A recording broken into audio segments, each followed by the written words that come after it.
The Tomb, the brand new zombies experience added to Black Ops 6 with Season 2 on January 28th, has been polarizing to say the least. Seems like some love it, some hate it, and most are likely somewhere in between.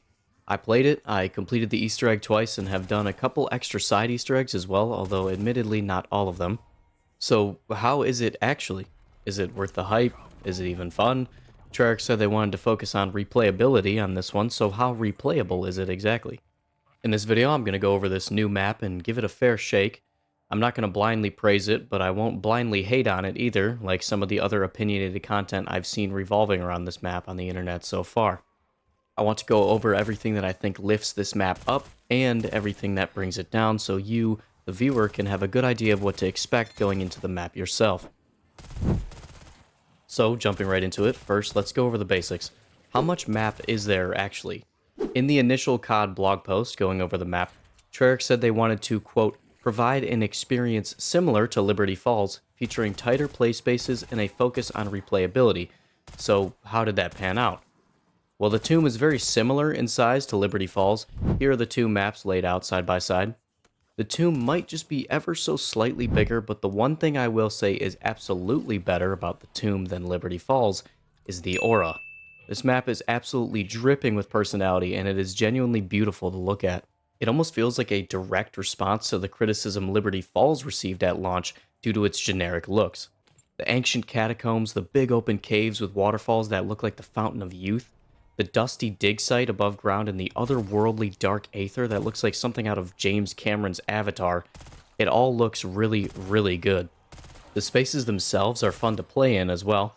There's a couple open areas to train in, but for the most part you'll be snaking your way through tight corridors and claustrophobic caves, which can make for some very tense moments when the zombies truly start to build up in the late game rounds. It also features a very circular layout, with the dark aether acting like a central hub space that connects to all four sides of the map. I do quite like this circular layout, as it allows each room to easily flow into the next, and the dark aether nexus allows for some quick travel between points positioned farther away. I personally love the looks of this map, and I quite enjoyed the layout too. It's obviously nowhere near the size of a map like Terminus or Citadel, but Treyarch clearly set expectations with that blog post comparing this map to Liberty Falls, so I went in knowing this would not be a new Citadel. Next up, I want to talk about the returning wonder weapon from Origins, the Ice Staff, and its quest to obtain and upgrade it. Now, yes, unfortunately, the Ice Staff is the only staff that made its return here.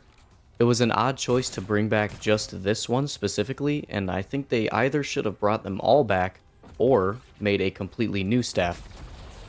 Clearly, they didn't want or have the resources to spend on making a completely new wonder weapon, which is sad, but that doesn't mean they couldn't have still gotten creative with what they had to work with. I mean, clearly they had to update the Ice Staff model with new textures and animations anyways, right? So why not update the colors? Add a couple crystals to the model and call it a brand new Dark Aether staff. An ancient buried technology corrupted by the aetheric energy at the dig site.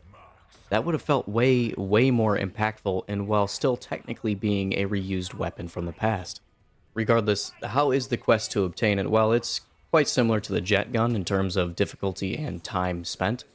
For the most part, you're shooting lamps, connecting the dots on the wall, and then killing waves of enemies before finally putting the pieces together in the Dark Aether and doing an admittedly more difficult wave defense for a short time. It's nothing super groundbreaking, but thankfully it's not too complex or tedious either. Though I will say the unupgraded version of the staff is, well, it's just useless. I'm sorry, but it should not be this bad. I get it's not upgraded yet, but still, it feels terrible to receive this beautiful wonder weapon you just fought so hard for, only to realize it's worse than whatever gun you were using to get it in the first place. Thankfully, the quest to upgrade it is neither tedious nor very difficult. It just requires shooting some rocks in the sky, shooting some symbols on a closed portal, and escorting a purple ball while fending off waves of enemies.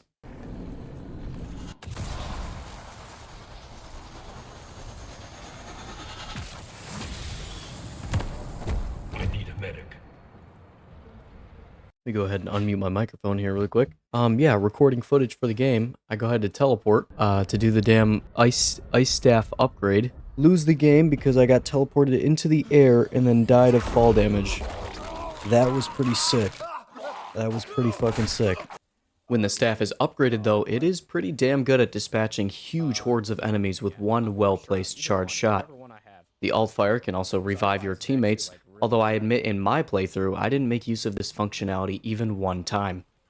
Spamming quick shots at larger enemies can also do decent damage, but clearly this weapon was not made to chunk down higher health targets. All in all, acquiring it is pretty straightforward, and it's good fun to use when it's upgraded, though I can't help but feel disappointed that there wasn't a big reimagining of the staff's functionality itself, or like I said earlier, some sort of model reskin to make it feel new. It really does just feel like the Ice Staff was ported over from Black Ops 2 to Black Ops 6. Next, I'd like to quickly talk about the new enemy added on this map, and by new I mean it's just a mimic. It's a mimic with sparks coming off of it. Look, I have no real issue with the mimic itself, okay? Sure, the grab attack is kind of annoying, and in rare cases can actually throw you outside the map, but other than that, it's just a serviceable special enemy. With that being said though, I would have really liked to have seen something a little more creative, or at least reuse an enemy we haven't seen in a long time. Maybe one of the special enemies from Black Ops 4 or even Black Ops 3. Bring back the Shadows of Evil meatballs, you cowards. I don't know, it's just seeing the Mimic so soon again after fighting it for literally years at this point during Cold War's lifespan, it's just underwhelming, that's all. Oh, and Death Perception is back. Wow, a new perk, exciting. What does it do, Nova? What does it do? It does nothing. It does nothing. I'm sorry, but outlining zombies through walls within a certain range is just useless to me. I've been playing zombies for years, okay? I know how to avoid being ambushed by a horde waiting for me in a new room, and I'm sure the majority of the community will agree. I have willingly bought this perk a total of 0 times during my playthrough on the map, and only had it when I used my perkaholics. All of the augments for Death Perception are also unfortunately just as useless as the perk itself, and this one right here actually offends me with how useless it is. Minimap scan rate? Are you yanking my shit, Treyarch? No one in their right mind would ever use some shit like this. Anyways, now let's talk about the main quest, okay? If you were expecting something like the Terminus or the Citadel main quest, then you will be very disappointed. There are very few actual steps this time around, and once you acquire and upgrade the staff, you're already more than halfway done with the quest itself.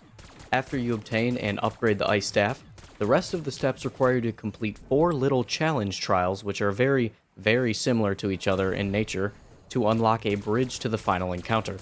It almost feels like the same step 4 times over, which really rubs me the wrong way.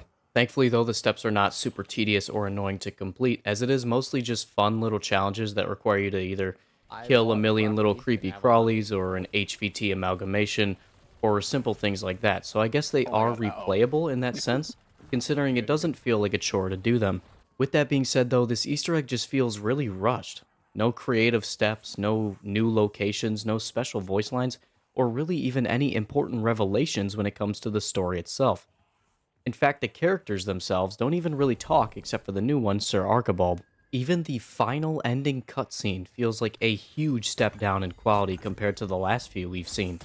It's basically just a different exfil scene while an AI voice yaps to you about the Sentinel artifact and teases the next map's location. Gather every available file on the history and previous uses of this ancient device. It appears several times in the historical record. Despite the lack of content, I will say this main quest actually does feel quite replayable to me. In fact, I would even classify it as a very new player friendly quest, except for one big reason. That final encounter is very difficult, and for the wrong reasons too. Let me start off by saying I actually quite enjoy when zombies is difficult. When you are fighting for your life, barely scraping by, using every possible tool at your disposal just for a chance, a hope to survive, that is when zombies is at its best. With that being said though, the difficulty in this final encounter is fake. It's not hard because of some crazy mechanic or some insane new enemy that's unpredictable and dangerous. It's simply the sheer number of elites that they throw at you and how empowered they are in this fight. During my playthrough, I remember encountering an HVT doppelcast. Well, that's no big deal, right? I can take that on easy, but then I noticed he had an orange-colored halo around his head. Well, what this means is that his health is insanely high. An absolute bullet sponge that will take minutes of gunfire to put down. Okay, well, I can skate around the arena and pepper him with rounds until he finally dies, except... Oh wait, it's a doppelgast. These He's enemies so can fast, actually get the run fuck away faster from than me, the holy player can. shit. Okay, well, if I get hit a couple times, oh well, that's not a big deal. I'll just plate back up and... Oh wait, this orange halo above his head means one strike from this enemy and you die instantly. No, seriously, there is a doppelgast in this fight that can one-shot you. So you can't outgun it, you can't outrun it, and if it catches you even once, you're done. Okay, but even with all of that, I've been playing zombies my whole life, okay? I can handle it. But then you realize there is not one of these empowered elites. There's not two.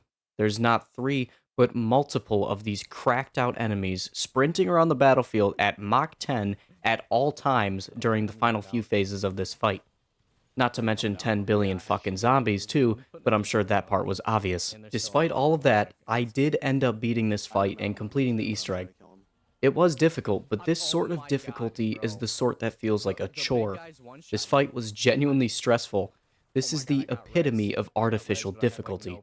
Throwing the same old enemies at you over and over again, but simply bumping their numbers up and overtuning them to all hell. But with all that, it's no wonder that the best strategies for this map are using things like Aether Shroud or the Idle Eyes Gobblegum, so that these overpowered ass enemies just ignore you.